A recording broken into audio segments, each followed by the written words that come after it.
बस आप ही आप संभारे, जिन बस आप ही आप संभारे।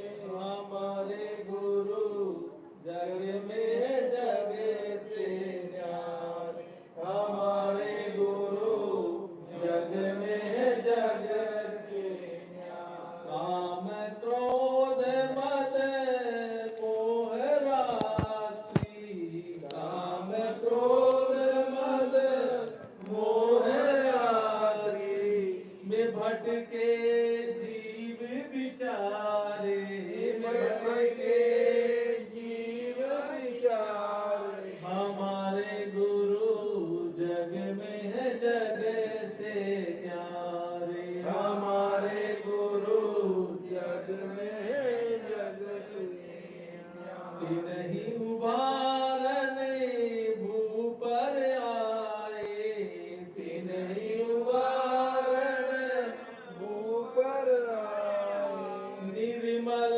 सतगुरु सूर्य उगारे, निर्मल सतगुरु सूर्य उगारे। हमारे गुरु जग में है जग से न्यारे, हमारे गुरु जग में है जग से न्यारे। तिनको पाई उजारी भगति, तिनको पाई उजारी भगति। जड़ चेतन ग्रंथि सवारे, जड़ चेतन ग्रंथि सवारे। हमारे गुरु जग में है जग से न्यारे, हमारे गुरु जग में जग से न्यारे। कुटिल कुबूती नीचक निंदक, कुटिल कुबूती नीचक निंदक। जन हुए आलोक किनारे, जन हुए आलोक किनारे। हमारे गुरु जग में है जग से न्यारे, हमारे गुरु जग में है जग से न्यारे। निज अनुहारी भरम में भूले, निज अनुहारी भरम में भूले। हरि सतगुरु ही निहारे, हमारे गुरु जग में है जग से न्यारे, हमारे गुरु जग में है जग से न्यारे। जय गुरुदेव बहुत समझाए, जय गुरुदेव बहुत समझाए। सद्गुरु स्वामी बहुत समझाए, सद्गुरु स्वामी बहुत समझाए। सीख न सठ चित धारे, सीख न सठ चित धारे। हमारे गुरु जग में है जग से न्यारे, हमारे गुरु जग में है जग से न्यारे।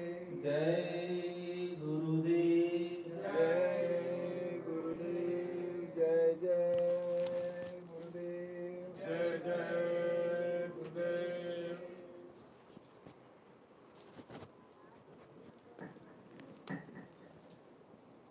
बोलो जय गुरुदेव, जय जय गुरुदेव, जय गुरुदेव। नाम किसका? प्रभु का। जय गुरुदेव नाम किसका? प्रभु का। परम पूज्य गुरु महाराज के पावन चरणों में नमन करता हूँ और आप सबके आज्ञा चक्र पर बैठी आपकी सूरत को प्रणाम करता हूँ। पवित्र जीवात्मा, ये रक्षाबंधन का पर्व क्या है।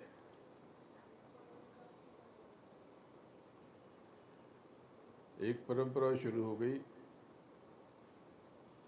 कि घर में जो बलिष्ठ व्यक्ति था,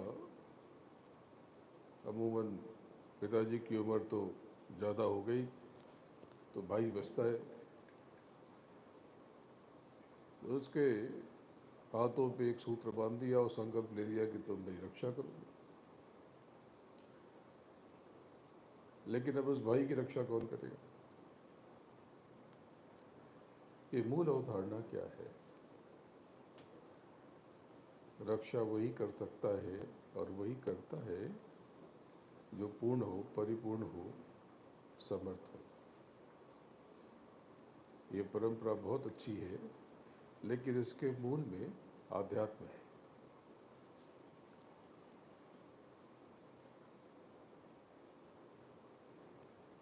तो रक्षा वही करता है जो सर्वसमर्थ हो, यानी वो मालिक जिसको आप सार कहते हो, सत्य कहते हो, जो काल पुरुष है, यानी अकाल पुरुष। और जब वहाँ से सचखंड से, सत्यलोक से मालिक या मालिक के दूत देव पहन करके नीचे आते हैं, तो गुरुमुखी सुरतें उनकी तरफ निहारती हैं। और ये जो गुरुमुखता है, यही धागा है। गुरुमुखी होना ही ये रक्षा सूत्र है। जैसे ही आप गुरुमुखी हो जाते हो, अपने गुरु की तरफ निहारते हो, कनेक्ट हो जाते हो। जैसे ब्लूटूथ कनेक्ट होता है, वाईफाई कनेक्ट होता है। ये आज के दौर की भाषा है, तो ये आपको समझ में आ जाती है। तो पहले ये भाषा थी नहीं, ये शब्द थे नहीं। तो पहले अगर 50 साल पहले महात्माओं ने ये बताया होता तो आपको समझ में नहीं आती। पर ये आज के दौर के नाम है, तो अभी आपको ये उपमा दी तो आपकी बात समझ में आ गई। बस इसी प्रकार से जैसे ही आप गुरुमुखी हो जाते हो, अपने सदगुरु उस पूर्ण पुरुष की तरफ निहारते हो और अंतर में जुड़ जाते हो। ये रक्षा सूत्र है विश्वास का, आस का, विश्वास का, यकीन का। ये सब सौंप दिया है, सौंप दिया इस जीवन का सब भार तुम्हारे हाथों में, तुम्हारे चरणों में। अब तू जाने, तेरा काम जाने, तू जाने, तेरा काम जाने। आप स्वयं कमाओगे, कितना कमा लोगे? और कोई बीमारी आ गई तो इलाज करोगे तो कहाँ से करोगे? लेकिन किसी बड़े व्यक्ति का आपके सर पे हाथ है, उसका साथ है, वो समृद्धशाली है, वो राजा महाराजा है, वैभव से आकंठ है, और आपको उससे प्रेम हो गया, उसको आपसे प्रेम हो गया, बस बात बदल गई। अब आपके पास फूटी कौड़ी ना हो, उसने आपके सर पे हाथ रख दिया। अब चाहे जो दौलत लगे, अब वो आपके लिए तत्पर है। तो ये रक्षा सूत्र है, और ये रक्षा सूत्र अंतर में पूर्ण समर्पण से बनता है।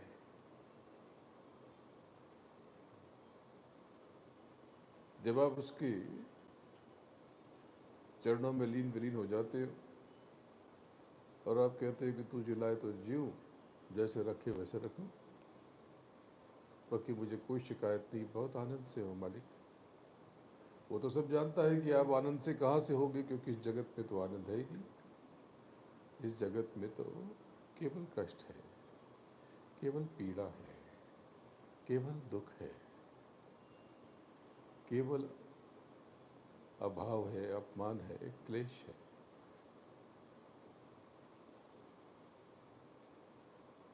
कोई सुख नहीं है संसार में।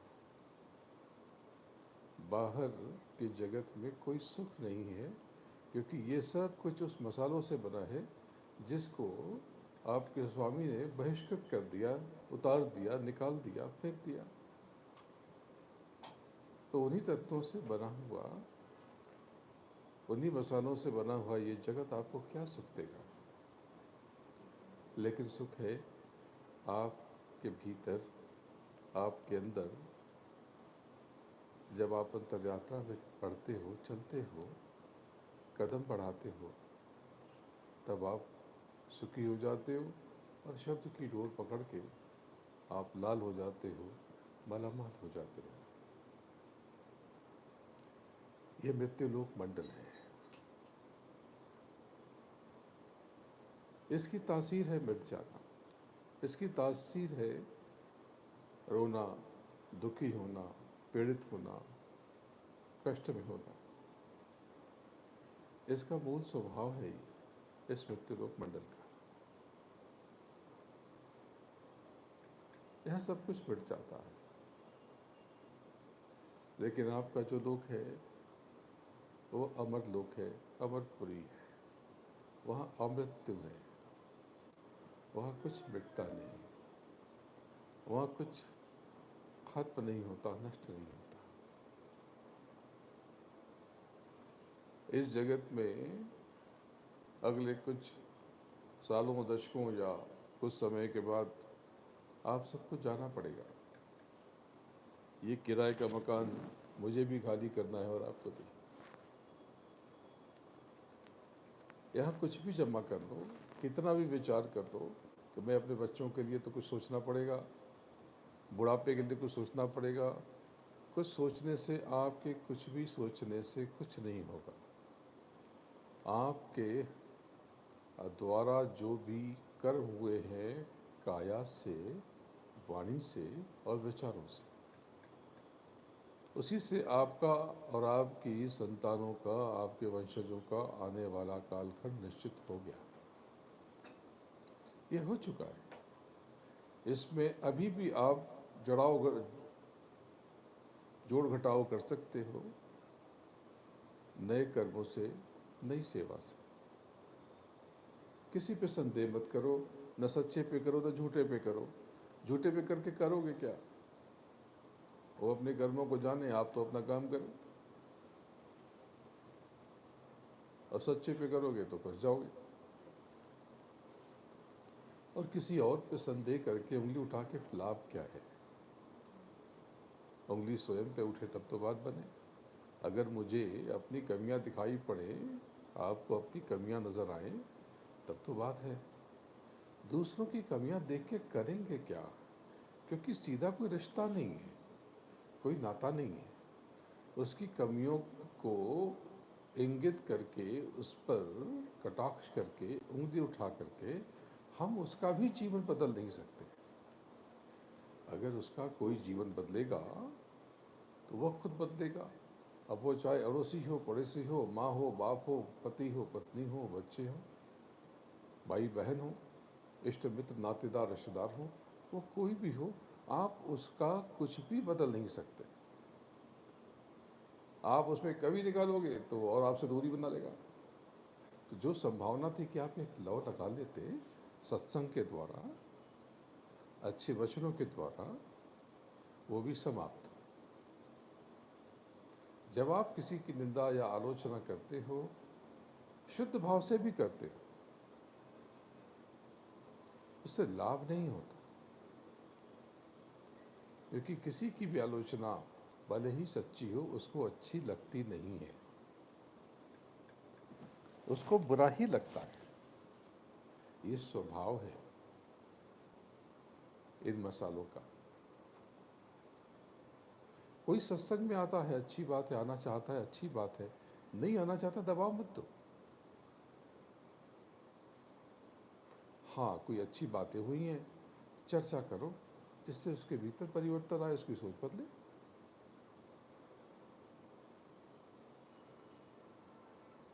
सहज रहो, सरल रहो, अपने आचरण पर ध्यान दो,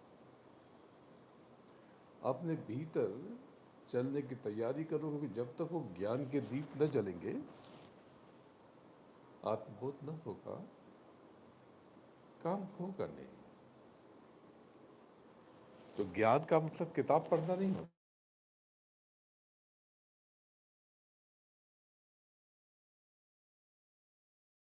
जो पुस्तकों और ग्रंथों में वर्णित है वो ज्ञान नहीं है, वो इंफॉर्मेशन है, सूचना है, तथ्य है।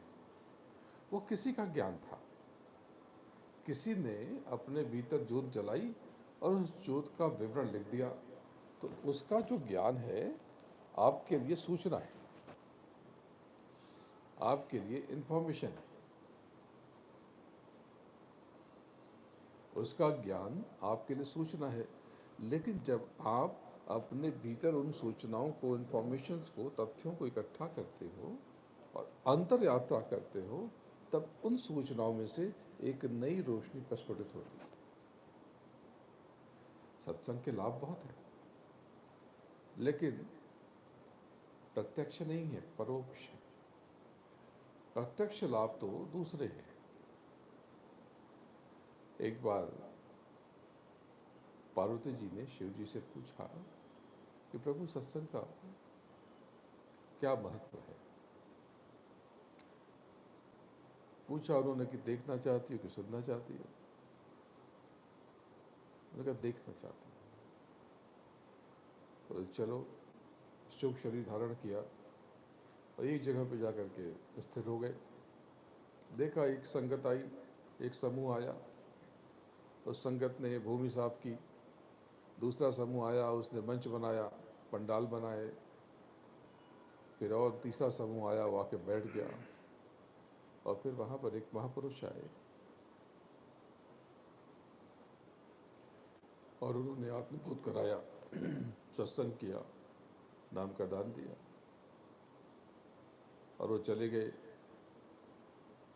फिर लोग भी चले गए, पंडाल वाले पंडाल ले गए, सारी व्यवस्था, जो साजो सामान, भोजन का प्रबंध, भंडारे का, सब लेके चले गए। अब वहाँ पर केवल मैदान बचा, मिट्टी बची। तो एक व्यक्ति जिसकी देह पर कुष्ठ था, शरीर सड़ रहा था, वहाँ पर आया और वहाँ की भूमि की मिट्टी अपने ऊपर लगाने लगा और वो चला गया। और कुछ दिनों के बाद देखा तो उसके शरीर में वो जो कुष्ठ था वो मिटने लगा, उसके कष्ट मिटने लगे, उसके दुख समाप्त होने लगे। तो पार्वती जी ने पूछा कि मां प्रभु ये क्या है। बोले समझ में नहीं आया। बोले नहीं।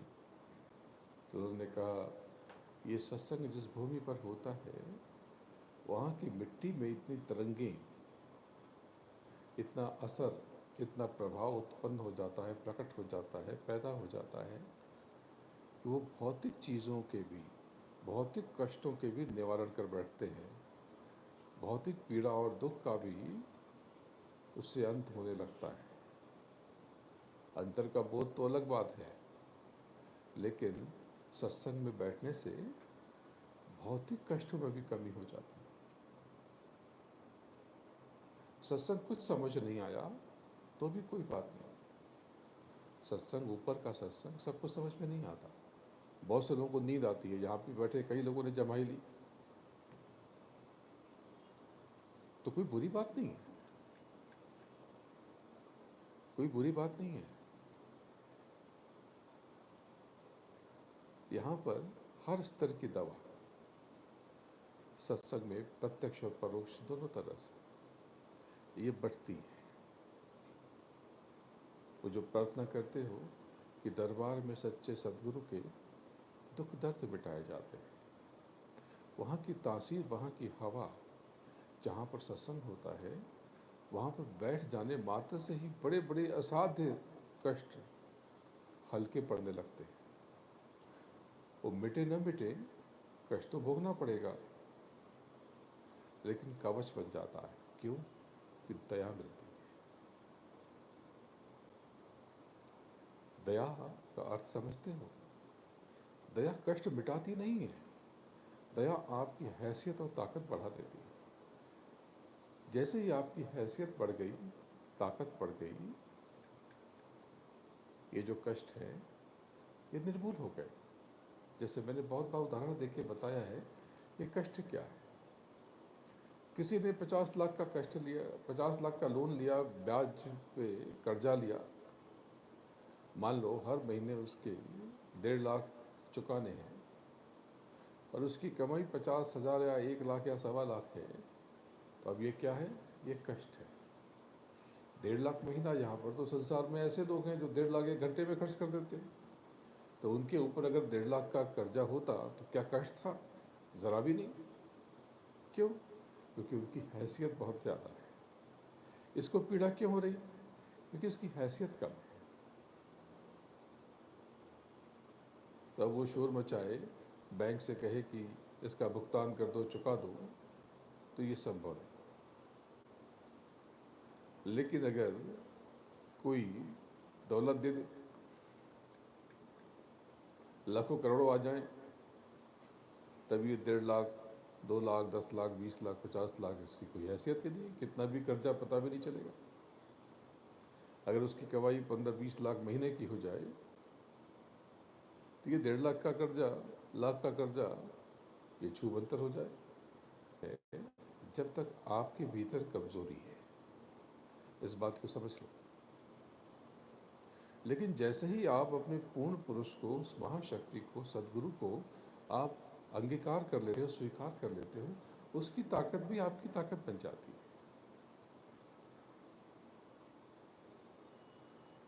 ये रिश्ता बनता कैसे है? ये रक्षा बंधन होता कैसे है? ये विश्वास से होता है, पूर्ण विश्वास। लेश मात्र का न संशय, न संदेह, न शक, न प्रश्न।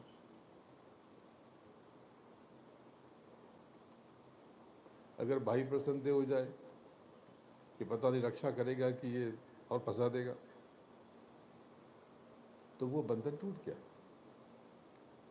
वो रक्षा सूत्र समाप्त हो गया।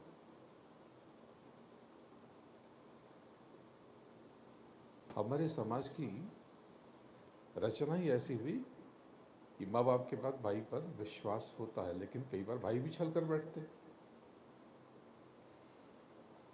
तब ये बंधन कहाँ गया? ये टूट गया। ये बंधन, ये रक्षा सूत्र, ये विश्वास का है, यकीन का है।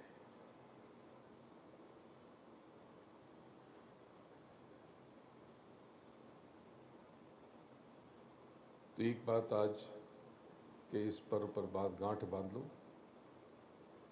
कि जब तक आपका सदगुरु आपके साथ है, आपका कुछ भी बुरा नहीं हो सकता।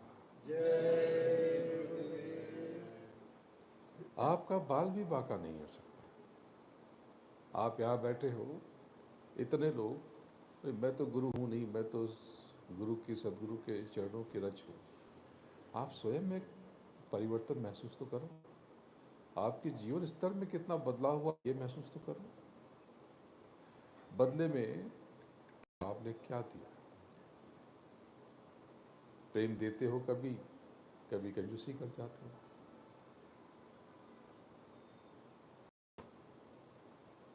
वो जब निहारता है, गौर से देखो उसके नेत्रों को, नैनों को, इतना प्रेम उसमें छुपा है। इतना प्रेम तो किसी में नहीं है। वही असली महबूब है। ये रूहानी इश्क है। और जैसे ही दृष्टिपात होता है, आप महसूस करो कि आपके अंदर कुछ सुरसुरी सी हो गई। क्यों? क्योंकि एक कवच सा बन गया।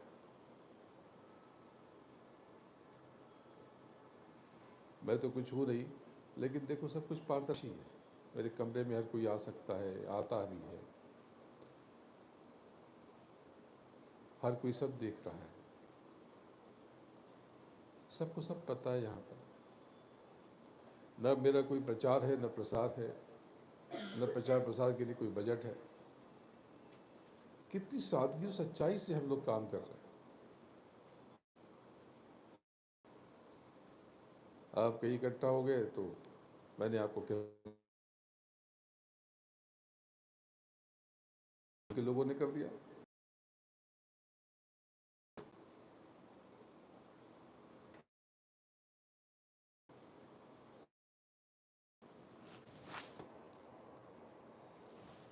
बहुत सी जगहों पे तो बहुत से मज़हबों में, रिलीजन में, धर्मों में वहाँ पर एक बहुत बड़ी रकम चुकानी पड़ती है। मुझे पता नहीं था, लेकिन जब कुछ मज़हबों को मैंने देखा तो मालूम पड़ा कि ये उनका कब्रिस्तान है, उसमें उतनी कमाई का इतना हिस्सा जब रह गया। मैंने कहा ऐसी बात है? बोले हाँ। बहुत से ऐसे मंदिर हैं कि वहाँ पर विशिष्ट लोग ही विशेष दर्शन कर सकते हैं। ऐसी बहुत सी जगहें हैं जहाँ के शमशान में हर किसी का अंतिम संस्कार नहीं हो सकता। बड़ी बड़ी करामात है संसार में। इस संसार को जानता हूँ तो हैरत में फंस जाता, हैरत में पड़ जाता, चकित रह जाने वाली ये दुनिया है। पर हम सब देखो कितने प्रेम से, एकदम सहजता से, न कोई बनावट है, न कोई दिखावा है, सहज सरल, जैसा है वैसा है, जो है वो है।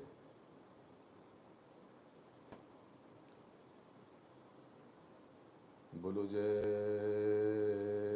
गुरुदेव। ये जय गुरुदेव नाम उस मालिक का है जिसने ये जगत रचा है। और जय जय गुरुदेव यानी हे परम पिता, हे मालिक, हे सदगुरु, हे परम पुरुष पूरन धनी, तेरे चरणों में बारंबार नमन है, बारंबार। तुझे लाखों प्रणाम है।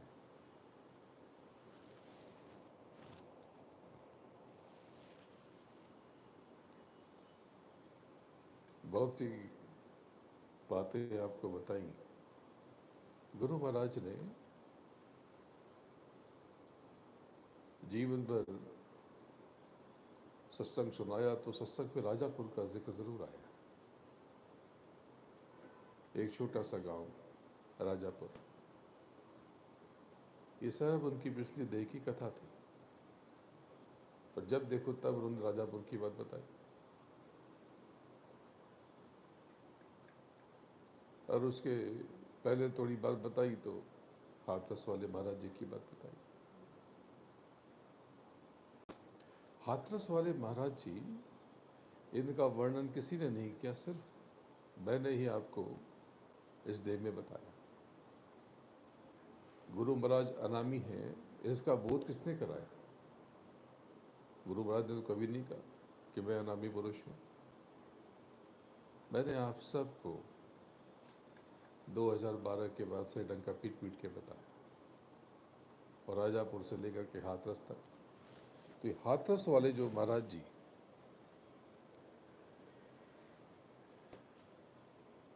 पिछले देह में वो राजापुर में प्रकट हुए, और वहाँ से वो बहुत कम आयु में काशी पहुँचे। और उन्होंने घट रामायण लिखी तो बड़ा विरोध हुआ। घट रामायण में ये सारी बातें अलग रूप स्वरूप में बताई गई। वहाँ पर बाहर का कोई वर्णन नहीं है, सब कुछ अंतर का। तो उनका काशी में बहुत विरोध हुआ, बहुत विरोध हुआ। उन्होंने काशी के पेशवा घाट पर घट रामायण को गुप्त कर दिया।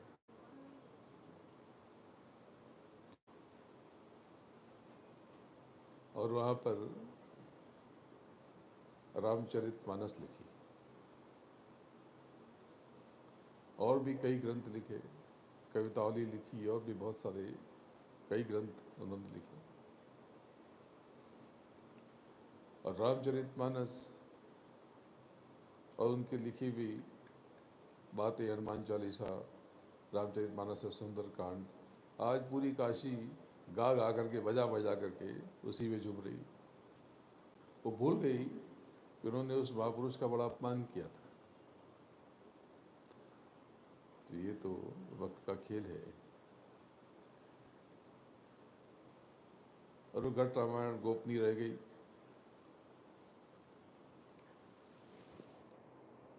फिर एक महापुरुष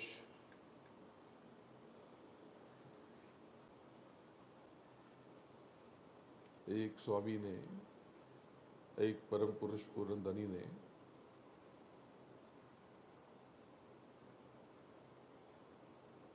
रत्नाकर राव जी महाराज ने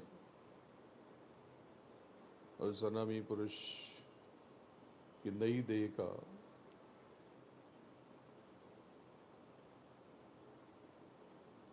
महापरिवर्तन किया और दीप जला दिया। तो पेशवा परिवार में जन्म लेने वाला अमृत राव दक्षिणी बाबा के नाम से बहुत समय बनारस में रहे। सब छोड़ छाड़ दिया राजपाट। पेशवा, अरे पेशवा, पेशवे को नहीं जानते आप? पेशवे ने मराठा साम्राज्य की तकदीर बदल दी।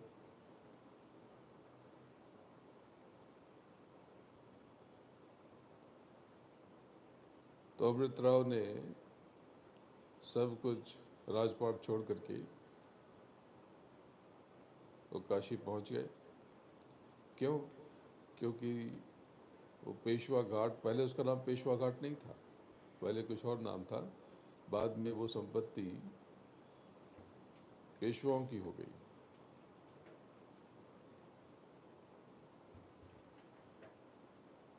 उन्होंने उसमें बहुत सुंदर घाट का निर्माण किया काशी में।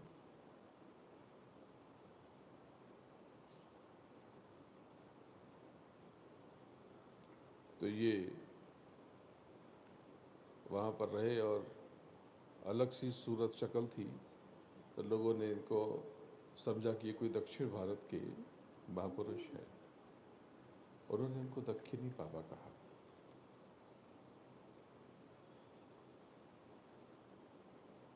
वहीं पर अदली बाजार है, उसके पीछे अदली बाजार जहाँ पे गुरु महाराज ने पहला सत्संग किया, उसके पीछे, मतलब पहले तो वही जगह थी, लेकिन बाद में गलियाँ बन गई, सड़क बन गए। तो एक दीवार छोड़ करके उस तरफ उनकी कुटिया थी।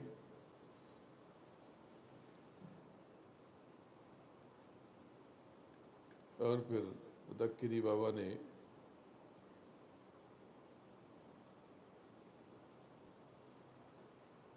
पेशवा घाट से उस घट रामायण को जो गुप्त थी उसको प्रकट किया, और उसके पश्चात वो उत्तर प्रदेश के एक शहर हाथरस चले आए। हाथरस में भी पेशवाओं की संपत्ति थी, मंदिर थे। तो वहीं पर किले के आते में दक्खिनी बाबा ने डेरा जमाया और वहीं से सत्संग शुरू किया। और महाराज जी हाथरस वाले कहलाए। नाम वही था जो राजापुर वाले महाराज जी का था, वही नाम से वही कहलाए।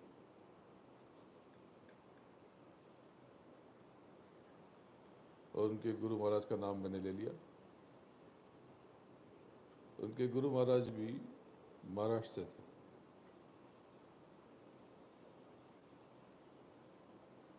और उनके गुरु महाराज, उनके जो गुरु के गुरु महाराज यानी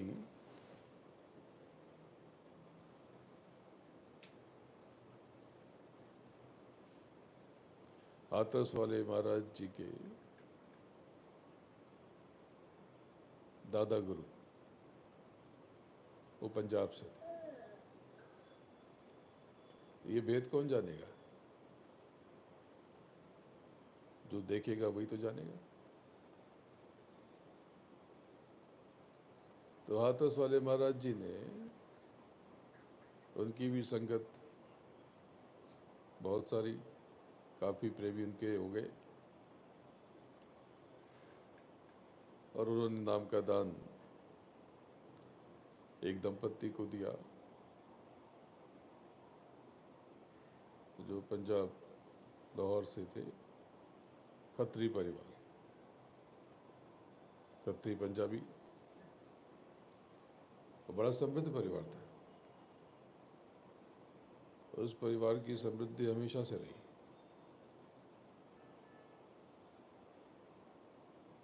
और जब उन्होंने नामदान दिया उस दंपत्ति को, तो माता जी के गर्भ में वो शिशु था, 9 महीने से ऊपर का पूर्ण गर्भ, और वो सुनता रहा।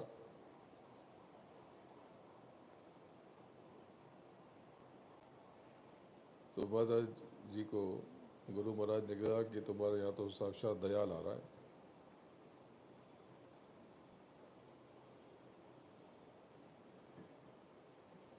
बोले समझना, कम मत समझना, ये पूरी कायनात उसी की है। बोले तो कायनात तो आपकी है। तो महाराज जी ने मुस्कुरा करके कहा कि मेरा भेद न कोई पावे। इसी पंक्ति को आगरे वाले ने पूरा किया, उनके नाम से कही जाती है।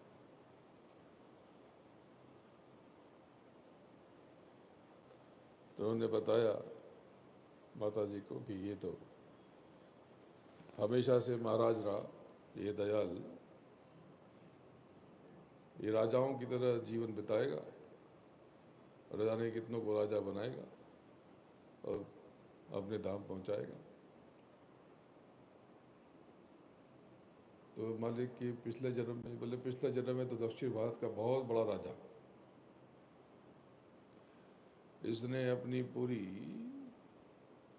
संपत्ति मंदिर को दे दी, एकदम सीधा अद्भुत बहुत ऊंचा मंदिर, लहर की तरह खड़ा है।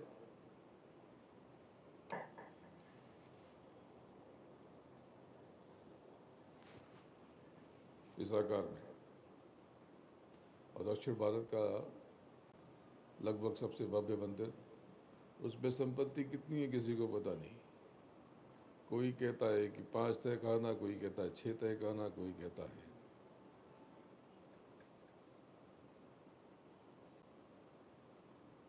और इतना कुछ उन्होंने,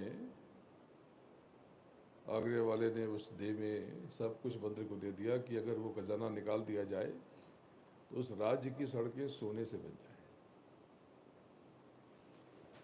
बेवजह संदेह करते हो, आप लोगों को कुछ पता होता तो है नहीं। जो कह रहा हूँ बहुत गौर से सुना, बहुत बड़ी बात बता रहा हूँ।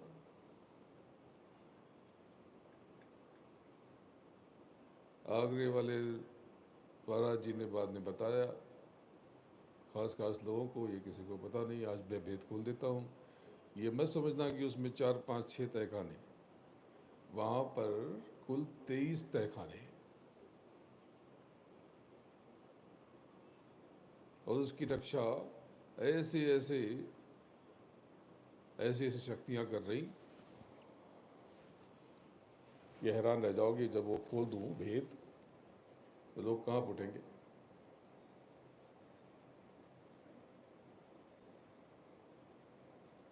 कहाँ उठेंगे।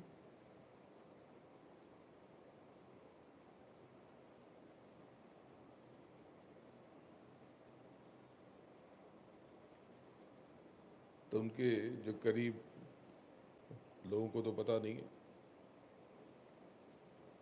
तो वो राजा थे और आत्मबोध हो गया। उनके गुरु महाराज गिरधर महाराज ने उनको बोध कराया, तो सब छोड़ दिया। वो अनामी पुरुष ने इनको बोध कराया और सब मंदिर को दे दिया और नाम की कमाई बांटने लगे। तो उन्होंने भी बहुत सारी सूरतों को घर पहुंचाया और उन्होंने बता दिया था कि ये कुछ नहीं। उनके गुरु महाराज के बारे में उन्होंने कहा कि अगली 2-3 देहों के बाद गुरु महाराज पूरे विश्व में छा जाएंगे।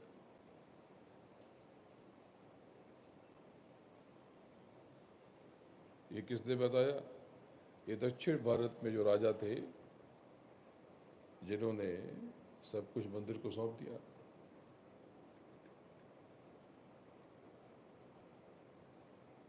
अनंत संपदा उन्होंने उस अनंत मंदिर को सौंप दिया।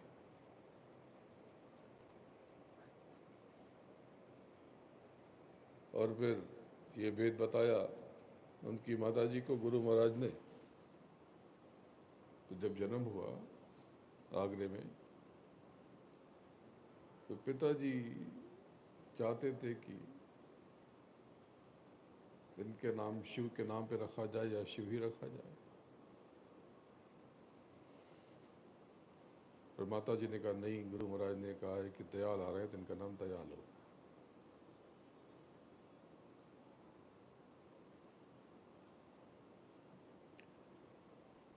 तो बगल में उनकी एक चाची रहती थी, उन्होंने कहा कि उन्होंने ही परिचय करवाया था उस परिवार से गुरु महाराज का। उन्होंने कहा कि तो दोनों एक ही बात है, तो इसका नाम दोनों नाम मिला के रख दो। तो ये कथा मैंने विदेश से आपको सुनाई थी। एक दक्षिण भारत के अभ्यासी थे, बहुत पहुँचे हुए साधक थे। उन्होंने त्रिकुटी तक पहुँच बनाई।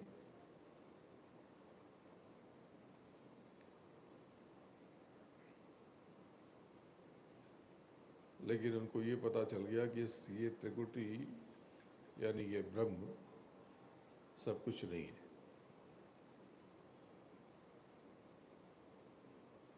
और ऊपर की तलाश करते रहे।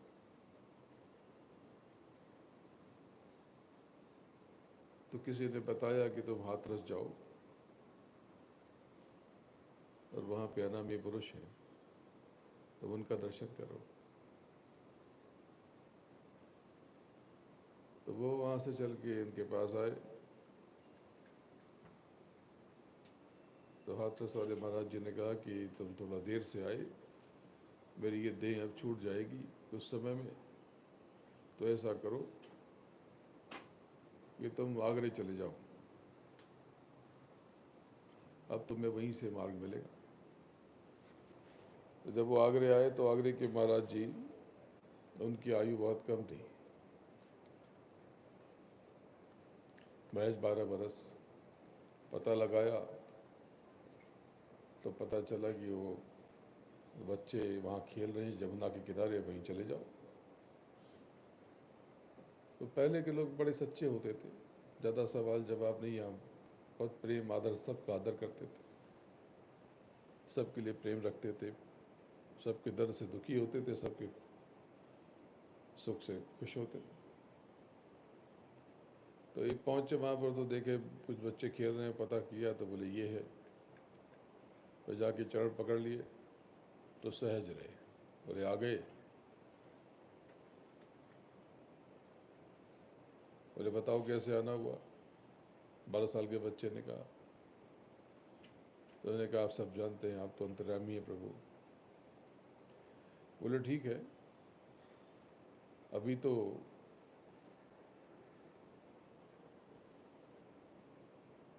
नामदान शुरू हुआ नहीं, तो मैं रास्ता ज़रूर मिलेगा, थोड़ा इंतज़ार करना पड़ेगा। बोले मैं इंतज़ार करूँगा। बोले बदले में मुझे क्या दोगे। तो उन्होंने अपने उस साधक ने जेब से एक पत्थर निकाला, चमकीला सा, अजीब सा, चमकीला नहीं, वो विचित्र सा। बोले ये आपके चरणों में अर्पित है। बोले ये क्या है। बोले ये पारस गुटिका है, इसको पारस मणि कहते हैं, पारस पत्थर है। बोले इससे तुम क्या करते हो। बोले कि ये क्या चीज़ है, इससे क्या होता है। बोले इससे लोहे को सोना बनाया जा सकता है। बोले बना के दिखाओ। तो लोहा कहीं आसपास उठा पड़ा के लाए, और जो भी विधि थी तो किया तो सोना बन गया। तो उन्होंने आंखें सिकोड़ ली। बस 12 साल के बच्चे ने बोला कि तुम क्या करते हो इससे। बोले इससे आजीविका चलाता हूँ। बोले इस पत्थर से तुम आजीविका चलाते हो, मूर्ख हो। नाम की कमाई करना चाहते हो, मालिक को पाना चाहते हो, और ये फालतू के उपक्रम में पड़े हुए हो। तो उस बच्चे ने नीचे झुक करके एक मुट्ठी रेत मिट्टी उठाई और कुछ बुदबुदाया। बोले ये देखो, ये नाम की कमाई का महत्व ऐसे मसल दिया तो पूरा सोना नीचे गिर गया। वो मिट्टी वो रेत सब सोना बन गया। उन्हें पैर पकड़ लिया, बोले ये पत्थर अब आपके चरणों में है, जो करना है करिए। तो उस बच्चे ने उसको उठाया, जैसे बैट बॉल खेलते हैं, एक लकड़ी का पटरा उस बच्चे के हाथ में था, ऐसे उछाला उस पत्थर को और जोर से मारा छक्का। तो छक्का शब्द तो नहीं था, लेकिन जोर से मार दिया, जो भी शब्द था। और जाके जमुना जी में गुड़ो। और फिर नारायण राव आगरा छोड़ के तब तक नहीं गए जब तक महाराज जी की देह रही। फिर आगरे वाले महाराज जी ने उनको कहा कि अब तुम दिल्ली चले जाओ, तुम सबसे बड़े अमीर हो। बोले मैं अमीर कहाँ, मैं तो आपके चरणों में आपका दास हूँ, मैं तो दास गरीब हूँ। तो बहुत खुश हुए, बड़े आनंदित हुए और कहा जाओ आज से तुम्हारा नाम गरीबदास। तो वो दिल्ली चले आए। उम्र बहुत हो गई थी, क्योंकि जब वो गए, जब वो महाराज जी 12 बरस के थे, तब इनकी उम्र बहुत ज़्यादा थी, 50 के ऊपर रहे होंगे या और ज़्यादा।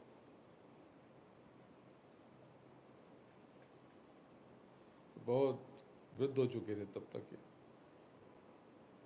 तो इन्होंने भी बहुत से जीवों को पार किया।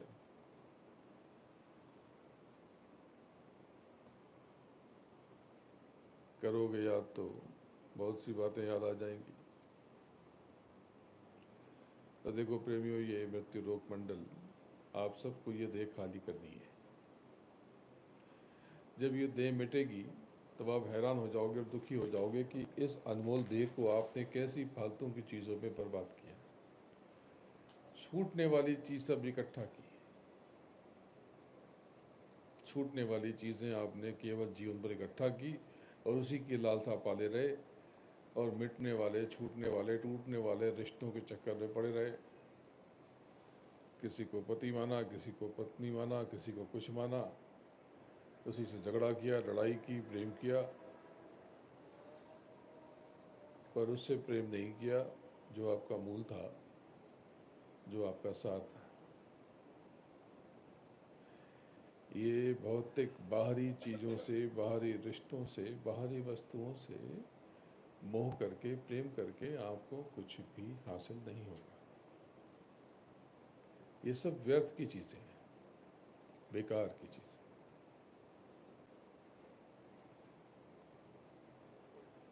मैं तो आप सबको मालामाल करना चाहता हूँ, मालामाल देखना चाहता हूँ, लौकिक रूप से भी और पारलौकिक रूप से भी। यानी भौतिक समृद्धि भी चाहता हूँ और चाहता हूँ कि आप रूहानियत की दौलत से भी मालामाल हो जाओ। तो देखो, भौतिक समृद्धि केवल सेवा से, अच्छे कर्मों से आती है। मीठा बोलो, मीठा बोलो, अच्छा सोचो, किसी पे संदेह मत करो, किसी से घृणा मत करो, कोई आपका अपमान कर दे बर्दाश्त कर लो, कोई आपकी अवहेलना कर दे चुप रह जाओ, दिल मिलाओ मत, सर झुका दो और आगे बढ़ो, अपना काम करते रहो। अरे आप सच्चे हो तो आपको तो कोई ज़रूरत नहीं, बाकी किसी का क्या कहना।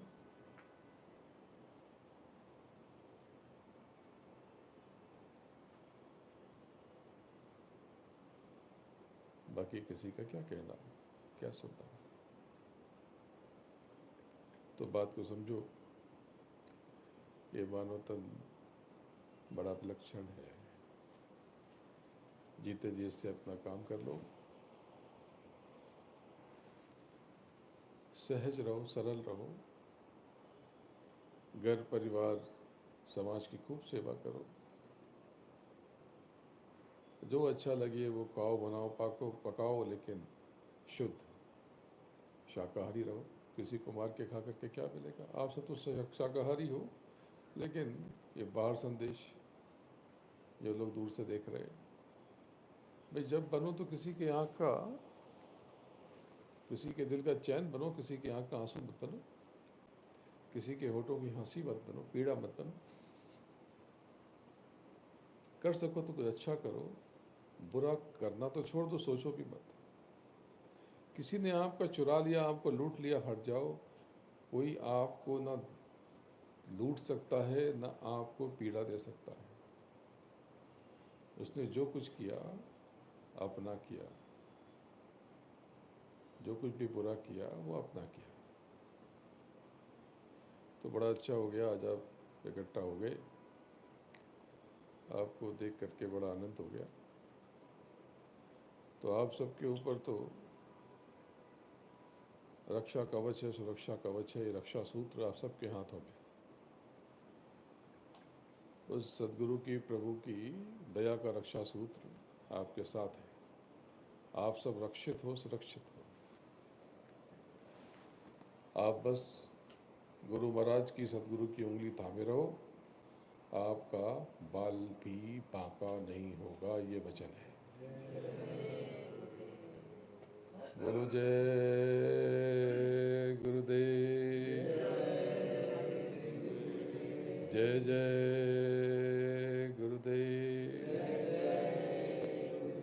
जय गुरुदेव नाम किसका? जय गुरुदेव नाम किसका? गुरु महाराज के चरणों में नमन करता हूँ और आप सबको प्रणाम करता हूँ। जय गुरुदेव।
दरबार में सच्चे सतगुरु के दुख दर्द मिटाए जाते हैं।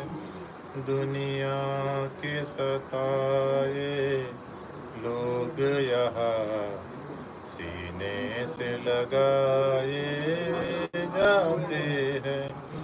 ये महफिल है मत कानों की, हर शख्स यहाँ है मत वाला।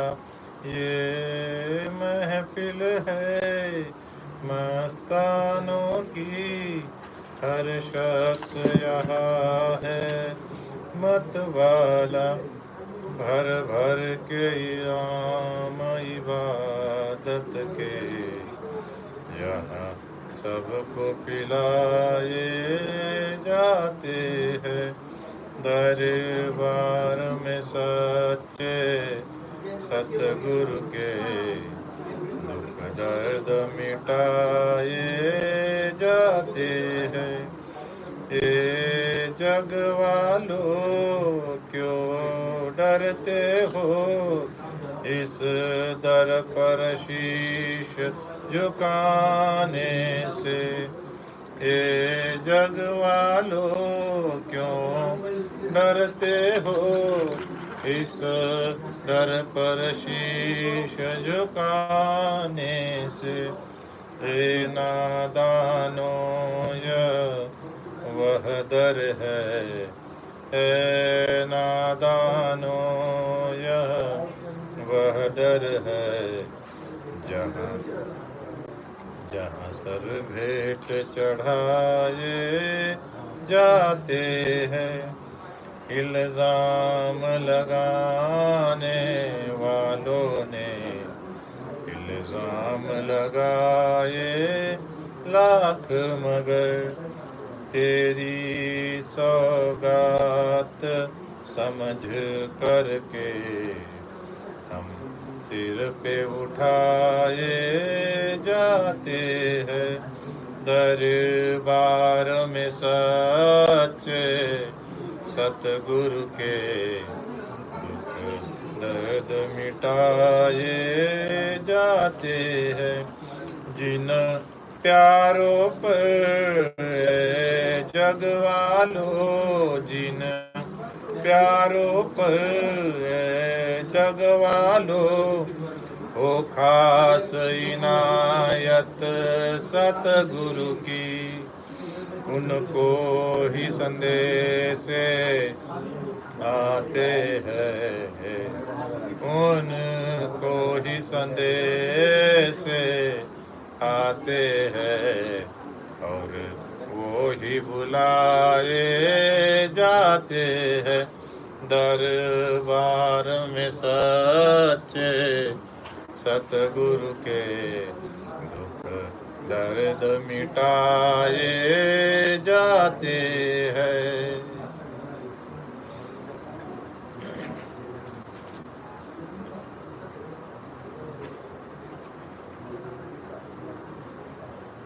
सत्संग की गंगा बहती है, गुरुदेव तुम्हारे चरणों में। फल मिलता है उस तीरथ का, कल्याण तुम्हारे चरणों में। मैं जन्म जन्म तक भरमा हूँ, मैं जन्म जन्म तक भरमा हूँ, तब शरण आपके आया हूँ। इन भूले भटके जीवों का, इन भूले भटके जीवों का, कल्याण तुम्हारे हाथों में। सत्संग की गंगा बहती है, गुरुदेव तुम्हारे चरणों में। दुखियों का दुख मिटाते हो, दुखियों का दुख मिटाते हो। दिव्य दृष्टि पर खाते हो, सब आवागमन मिटाते हो। है मोक्ष तुम्हारे चरणों में। सत्संग की गंगा बहती है, गुरुदेव तुम्हारे चरणों में। एक बार जो दर्शन पाता है, एक बार में दर्शन पाता है, आपका ही हो जाता है। क्या गुप्त तुम्हारी प्रीति है, क्या गुप्त तुम्हारी प्रीति है। मैं धन्य तुम्हारे चरणों में, दरबार में सच्चे सतगुरु के दुख दर्द मिटाए जाते हैं। दरबार में सच्चे सतगुरु के दुख दर्द मिटाए जाते हैं। मैं जन्म का भूला शरण पड़ा तब, जन्म का भूला शरण पड़ा तब, आय के तुम्हारे द्वार पड़ा, आय के तुम्हारे द्वार पड़ा। काटो सकल बंधन मेरा, काटो सकल बंधन मेरा। निर्मल तुम्हारे चरणों में, दरबार में सच्चे सतगुरु के दुख दर्द मिटाए जाते हैं। फल मिलता है उस तीरथ का, कल्याण तुम्हारे चरणों में। जय जय गुरुदेव, जय जय गुरुदेव। मुझको कहा ढूंढे रे बंदे, मैं तो तेरे पास में। ना तीरथ में ना मूरत में, ना एकांत निवास में। मुझको कहा ढूंढे रे बंदे, मैं तो तेरे पास में। ना मंदिर में ना मस्जिद में, ना काशी कैलाश में। ना मैं जप में ना मैं तप में, ना व्रत उपवास में। मुझको कहा ढूंढे रे बंदे, मैं तो तेरे पास में। ना मैं क्रिया कर्म में रहता, ना मैं क्रिया कर्म में रहता, ना ही योग अभ्यास में। मुझको कहा ढूंढे रे बंदे, मैं तो तेरे पास में। ना ही अंड में ना ही पिंड में, ना ही अंड में ना ही पिंड में, ना ही ब्रह्मांड आकाश में। मुझको कहा ढूंढे रे बंदे, मैं तो तेरे पास में। खोजी जटा तिलक कुंडल में नाही, जटा तिलक कुंडल में नाही, ना गिरिपुरी संन्यास में। मुझको कहा ढूंढे रे बंदे, मैं तो तेरे पास में। खोजी हाय तुरंत मिल जाऊं, खोजी हाय तुरंत मिल जाऊं, खोजी हाय तुरंत मिल जाऊं, खोजी हाय तुरंत मिल जाऊं। खोजी हाय तुरंत मिल जाऊं एक पल की तलाश में मोको कहा ढूंढे रे बंदे मैं तो तेरे पास में मोको कहा ढूंढे रे बंदे मैं तो तेरे पास में कहे कबीर सुनो भाई साधो कहे कबीर सुनो भाई साधो मैं तो हूँ विश्वास में मैं तो हूँ विश्वास में मोको कहा ढूंढे रे बंदे मेरे तेरे पास में मैं तो तेरे पास में मैं तो तेरे पास में जय जय गुरुदेव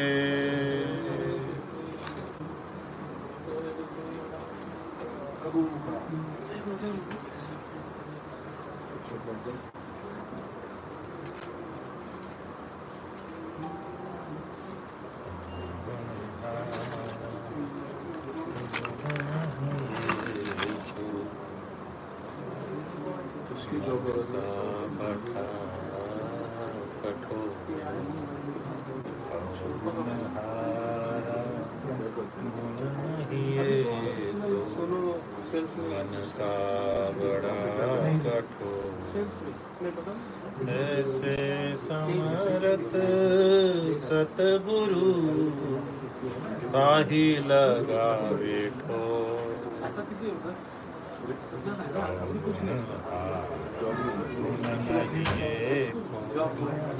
मन का बड़ा कठोर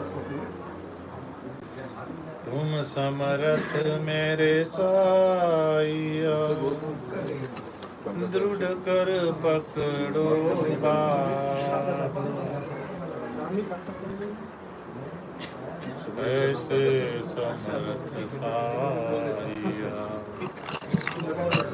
का बड़ा कठोर मन का बड़ा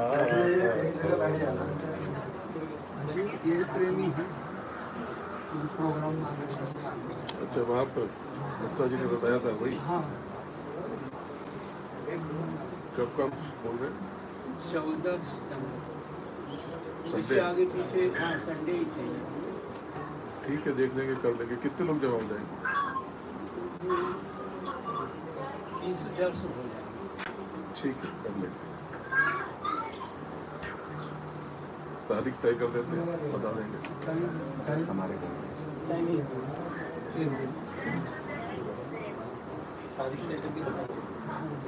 तारीख से बता देंगे हाँ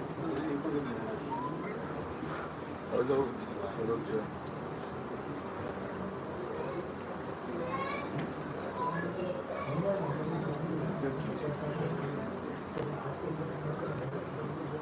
निकला था लेकिन गाड़ी से वापस आ गया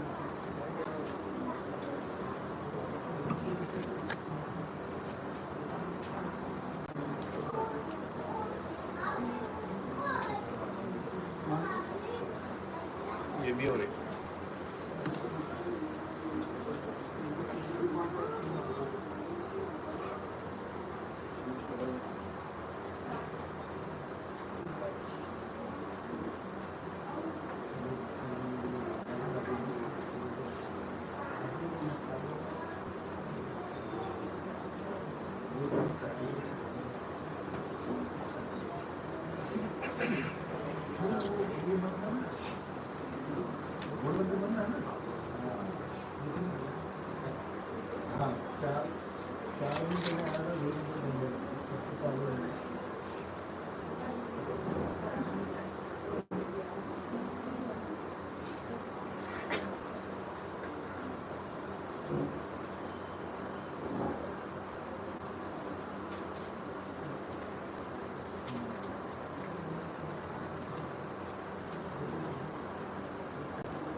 भाई कर रहे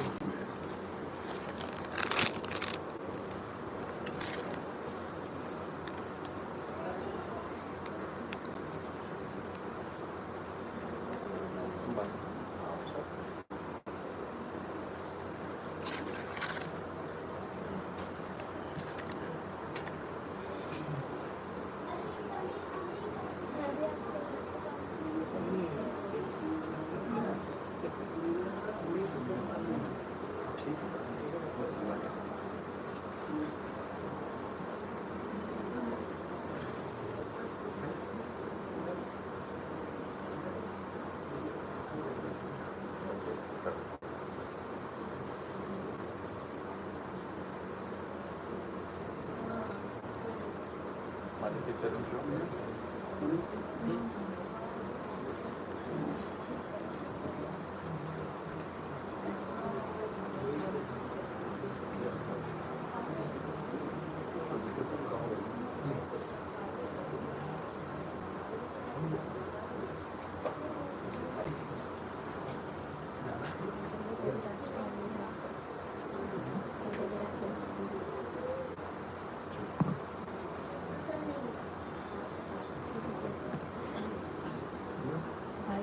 आप सब आपका सुनील के लिए मालिक सुनील के लिए तो अपनी नाम नानी है गुरु जी कहाँ पे गाँव से ठीक तो है ना? लोग कभी से पीछे पड़े थे, इनका भी उम्र भी हो गया है, 27 के हो गए, 27 के हो गए हैं। ठीक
नीचे लेके जाओ, चलो ले लो ना।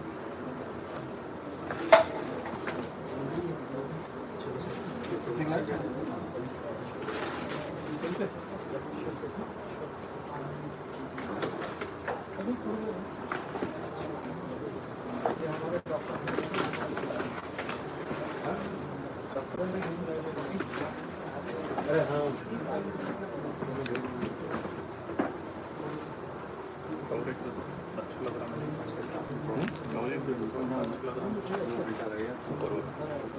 ये है ना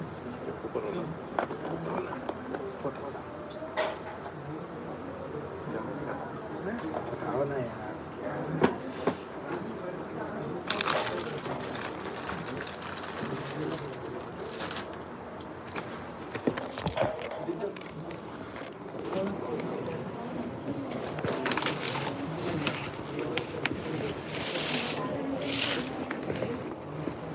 क्या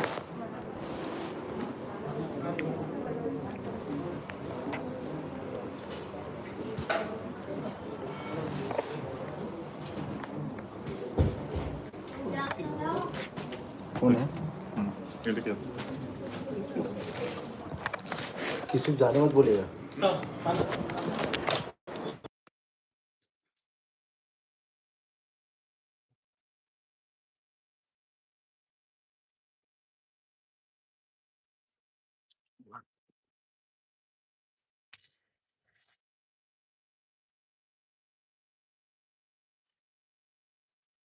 पीछे फंस गई पीछे है क्या ये? उसको निकाल के आगे वाले में लगा दीजिए सफेद वाले में लगा दीजिए